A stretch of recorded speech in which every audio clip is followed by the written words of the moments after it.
आज के इस अभ्यास में हम न्यूज़ ऑन एयर अर्थात ये देखिए newsonair.gov.in ये आकाशवाणी की वेबसाइट है, इसके एक समाचार का अनुवाद करेंगे। और अनुवाद में दो नई चीज़ आज हम सीखेंगे। एक तो जम्बल्ड सेंटेंस को रीअरेंज करना, और यदि न भी आता हो तो परीक्षा में कुछ नंबर हासिल करने के लिए सफल अनुवाद कैसे कर सकें। चलिए फिर दोस्तों, आज के इस अनुवाद सत्र, विशेष अनुवाद सत्र की शुरुआत करते हैं। और आज के इस सत्र में हम एक ताज़ा तरीन समाचार अर्थात G20 सम्मेलन से संबंधित समाचार का अनुवाद करने का अभ्यास करेंगे। आपको मैं बताऊं कि यह जो G20 है, आने वाले समय में प्रतियोगी परीक्षाओं के लिए एक बहुत ही महत्वपूर्ण विषय रहेगा, चाहे निबंध लिखने के लिए हो, चाहे जीके या फिर करंट अफेयर का हो। तो आइए हम शुरुआत करते हैं। देखिए, आप स्क्रीन पर देख सकते हैं 18th G20 summit Indian presidency to begin in New Delhi. मित्रों, बहुत ऐसे मित्र हैं, आप जैसे बहुत ऐसे स्टूडेंट्स हैं जिनका अनुवाद अच्छा नहीं है। सिर्फ इस डर से वे अनुवाद नहीं करना चाहते हैं कि हाय रब्बा क्या पता गलत हो जाए। आपको तीन चीज़ों का विशेष ध्यान रखना है। देखिए, आपको तो अंग्रेजी थोड़ी बहुत आती है, हिंदी भी आती है। तो जब भी कोई अनुवाद के लिए वाक्यांश मिले, जैसे 18th का मतलब होता है 18वां, 18th के बाद आता है G20 को आप G20 लिख लीजिए, समिट को सम्मेलन लिखते हैं, सम्मेलन अंडर मतलब अधीन होता है, इंडियन का मतलब होता है भारतीय, प्रेसिडेंसी का मतलब होता है प्रेसिडेंट मतलब अध्यक्ष, तो यहां अध्यक्षता लिख सकते हैं। टू बिगिन, बिगिन का मतलब होता है प्रारंभ होने वाला है, टू बिगिन प्रारंभ होने वाला है। कहां? नई दिल्ली में। ये नई दिल्ली में। एक चीज आप देखेंगे इस वाक्य में, अब मान लीजिए मुझे विभिन्न शब्दों का अर्थ आता है, मैंने अर्थ पहले ऐसा वैसा लिख लिया। अर्थ लिखने के बाद मान लीजिए आपको शब्दों का अर्थ नहीं आता है, जैसे समिट का हो सकता है नहीं आता हो, अंडर का नहीं आता हो, अंडर का मतलब नीचे होता है, मतलब मेरे हाथ के नीचे अर्थात मेरी अध्यक्षता में। प्रेसिडेंसी का मतलब आपको अध्यक्षता नहीं आता हो तो इसकी जगह अगुवाई लिख दीजिए, वो भी चल जाएगा, अगुवाई में लिख दीजिए, ये भी चल जाएगा। तो ऐसे शब्द आप ले सकते हैं जो लोकल चलते हैं, जिसे लोग समझ सकते हैं। अब देखिए, मैंने जिस तरह से इसकी हिंदी आपको बताई, जैसे G20 समिट, ये G20 समिट एक हो गया, इसकी हिंदी मैंने ये लिखी G20 सम्मेलन, इंडियन प्रेसिडेंसी तो भारत की अध्यक्षता में, ये दूसरा हो गया अंश। टू बिगिन प्रारंभ होने वाला है, ये तीसरा हो गया। इन न्यू दिल्ली ये चौथा हो गया। अब 4 वाक्य खंड आपको मिला।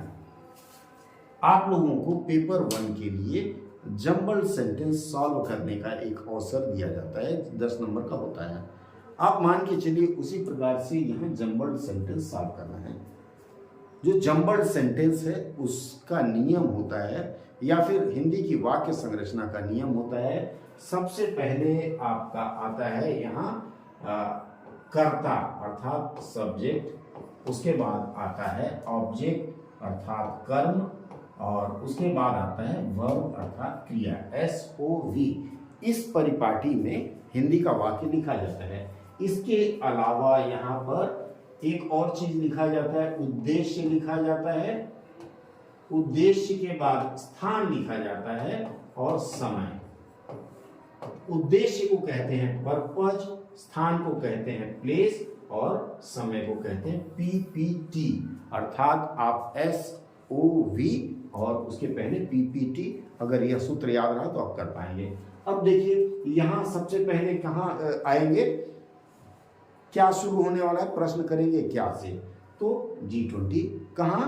भारत की अध्यक्षता में, अर्थात यहाँ एक तरह से कर्ता अध्यक्ष भारत होगा, तो यह वाली पंक्ति पहले आएगी, अर्थात भारत की अध्यक्षता में या भारतीय अध्यक्षता में। अब फिर प्रश्न करेंगे क्या शुरू होने वाला है, तो क्या शुरू होने वाला है, तो G20 का 18वां सम्मेलन प्रारंभ होने वाला है। कहाँ? स्थान हमने कहा पहले आएगा, तो स्थान को पहले ले जाएंगे कि नई दिल्ली में भारत की अध्यक्षता में 18वां G32 सम्मेलन प्रारंभ होने वाला है। कितनी आसानी से इस वाक्य का अनुवाद कर लिया आपने। अब आप एक चीज देखेंगे कि ऐसे ही जब आप अनुवाद करने जाते हैं प्रतियोगी परीक्षाओं में भी, आप चाहे वन लाइनर ले लें या पैसेज, इसी तरह से कुछ पूछा जाता है। आइए अब इसके अगले एक वाक्य का हम और अनुवाद करेंगे। देखिए लिखता है the 18th G20 leaders summit will begin with much fanfare as heads of world leading economies will gather at Bharat Mandapam in New Delhi today. इस वाक्य का अनुवाद करने का प्रयास करें आप लोग। देखिए यहाँ क्या है, फिर से मतलब देखिए भारत मंडपम, ये भारत मंडपम भारत ने बनाया है, इस तरह का ये डीडी न्यूज पे देख रहे हैं। भारत मंडपम कुछ इस तरह का एक मंडप है, हमारे संसद के साथ में बना हुआ है और इसी में यह सारा सम्मेलन हो रहा है। अपने आप में यह अद्वितीय है, इसे देखने के लिए लोग जा भी रहे हैं। तो भारत मंडपम में ये सम्मेलन हो रहा है। कहाँ है भारत मंडपम? भारत मंडपम कहाँ है? नई दिल्ली में। ये आपका जनरल नॉलेज का प्रश्न हो सकता है कि भारत मंडपम कहाँ है, तो भारत मंडपम नई दिल्ली में। भारत मंडपम में ये अपनी तरह का पहला वैश्विक सम्मेलन है। आने वाले समय में यह भी एक प्रकार का जनरल नॉलेज का प्रश्न बनेगा कि वैश्विक सम्मेलन भारत मंडपम में पहली बार कौन सा हुआ था, तो ये 18वां G20 समिट हुआ था। सम्मेलन कब हुआ था? आज ही ये शुरू होने वाला है, 9-10 से शुरू होने वाला है। इसके बाद अब ये देखिए 18th G20 leadership summit, leaders का मतलब राष्ट्र समूह, यहाँ लिखेंगे राष्ट्राध्यक्ष। यहाँ जो लीडर्स है इसको राष्ट्राध्यक्ष कहेंगे, मतलब राष्ट्रों के अध्यक्ष इसमें शामिल हो रहे हैं। इसके अलावा क्या है, begin with much fan fair, fan का मतलब होता है पंखा और फेयर का मतलब होता है मेला, है ना। फैन फेयर एक तरह का आप कह सकते हैं, प्रोवर्ब के रूप में ले सकते हैं। फैन फेयर का मतलब होता है हर्षोल्लास। लिखिए हर्षोल्लास आप लिख सकते हैं, या फिर बड़े ही भव्य रूप में, यहाँ भव्य भी लिख सकते हैं, भव्य रूप में आप इस तरह से भी लिख सकते हैं। तो भव्य रूप में या हर्षोल्लास से प्रारंभ हुआ as heads of world leading economies. Economy को क्या कहते हैं? अर्थव्यवस्था। लीडिंग का मतलब अग्रणी, वर्ल्ड का मतलब विश्व। विश्व की अग्रणी अर्थव्यवस्थाओं के अध्यक्ष या फिर राष्ट्राध्यक्ष कहाँ आ रहे हैं? विल गैदर एट, कहाँ इकट्ठा होंगे? Bharat Mandapam in New Delhi today, मतलब आज ही 9 सितंबर को। पूरे वाक्य को सजा के लिखने का प्रयास करेंगे तो आप यहां लिख सकते हैं कि दो तरह से करेंगे। पहला ये करेंगे कि विश्व के समस्त राष्ट्राध्यक्ष और विश्व के अग्रणी इकोनॉमीज के लिए मैंने बोला अर्थव्यवस्थाओं या के समूह या अर्थव्यवस्थाएं भारत मंडपम नई दिल्ली में, आज भारत मंडपम में 18वें ग्लोबल 20 या G20 लीडर्स का मतलब होता है नेताओं के सम्मेलन में भाग ले रहे हैं। या फिर आप लिख सकते हैं कि आज 18वां G20 राष्ट्राध्यक्ष या नेताओं का सम्मेलन प्रारंभ हो रहा है और इसमें बड़े हर्षोल्लास से लोग आ रहे हैं। अलग अलग आपको अगर जुड़ना है तो हर्षोल्लास से आ रहे हैं और यह कहाँ? भारत मंडपम में शुरू हो रहा है। To be chaired by prime minister Narendra Modi. इसकी अध्यक्षता कौन कर रहे हैं? भारत के प्रधानमंत्री नरेंद्र मोदी कर रहे हैं। द 2-day समिट, ये जो सम्मेलन है 2 दिन का है, will see the participation of US president Joe Biden.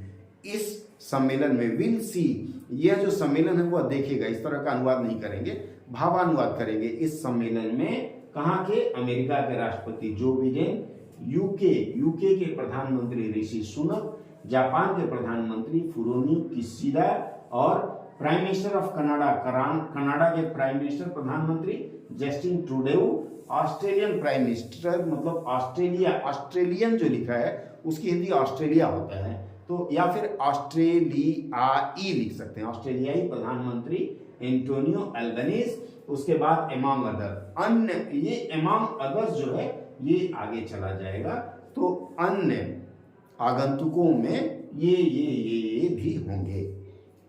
Several issues ranging from food and energy security to clean energy several issue, several का मतलब होता है कई, इशूज का मतलब मामले, रेंजिंग शुरू करेंगे कहां से, फूड एंड एनर्जी सुरक्षा, फूड का मतलब खाद्य एवं ऊर्जा सुरक्षा से लेकर के clean energy transition and climate change are expected to be deliberated. ये डिलिबरेटेड का मतलब हो गया चर्चा की जाएगी, एट लेंथ, एट लेंथ मतलब विस्तार से चर्चा की जाएगी। इसमें क्या क्या चर्चा की जाएगी, फूड एंड एनर्जी सिक्योरिटी मतलब खाद्य और ऊर्जा सुरक्षा, इसके अलावा क्लीन एनर्जी स्वच्छ सुरक्षा, स्वच्छ ऊर्जा, उसके बाद ट्रांजिशन स्वच्छ ऊर्जा का परिवहन, एंड क्लाइमेट चेंज, क्लाइमेट का पर्यावरण परिवर्तन या जलवायु परिवर्तन की इसमें विस्तार से चर्चा की जानी है। कहाँ, the world's leading economies during the global, इस वैश्विक सम्मेलन में या इस वैश्विक समारोह में इन विषयों पर चर्चा की जानी है, चर्चा की जाने की संभावना है। इसके बाद आगे ये कहता है कि India is leveraging its G20 presidency to establish itself as a global power house. इस G20 सम्मेलन में भारत क्या अपने आप को वैश्विक पावर हाउस को क्या बोलते हैं, पावर हाउस लिख सकते हैं या वैश्विक ऊर्जा का केंद्र बोल सकते हैं पावर हाउस को, advocating for the hopes and aspiration of many developing nation, मतलब भारत का यह प्रयास केवल भारत के लिए नहीं है, कई विकासशील देशों के लिए एक उन्नत प्रयास है। ये जो है इसका मैंने एक सार आपको बताया अनुवाद करते हुए। आपको अगर सीखना है चीज़ें, अनुवाद सीखनी है या फिर करेंट अफेयर्स या जीके पढ़ना है, तो मुझे लगता है कि आप इस वेबसाइट को देख सकते हैं, न्यूज़ ऑन एयर करके, ये वेबसाइट का नाम है newsonair.gov.in, भारत सरकार की वेबसाइट है। आप इस पर आएँ, यहाँ से अनुवाद अभ्यास करें या फिर करंट अफेयर्स यहाँ से देख लीजिए, अलग अलग मुद्दों पे ये करंट अफेयर इसमें रहता है। करंट अफेयर का मतलब है रोज की घटनाएं, तो आप यहाँ से न्यूज ले सकते हैं। देखिए, African Union inducts as permanent member of G20, अब आज के बाद से भारत के प्रस्ताव पर अफ्रीकन यूनियन, अफ्रीका का जो संघ है, अफ्रीकी संघ है, वह भी G20 में स्थायी सदस्य के रूप में लिया गया है। उसके बाद अगला है PM Modi to hold bilateral meeting with leaders of United Kingdom, Japan, Germany and Italy. Bilateral का मतलब होता है द्विपक्षीय।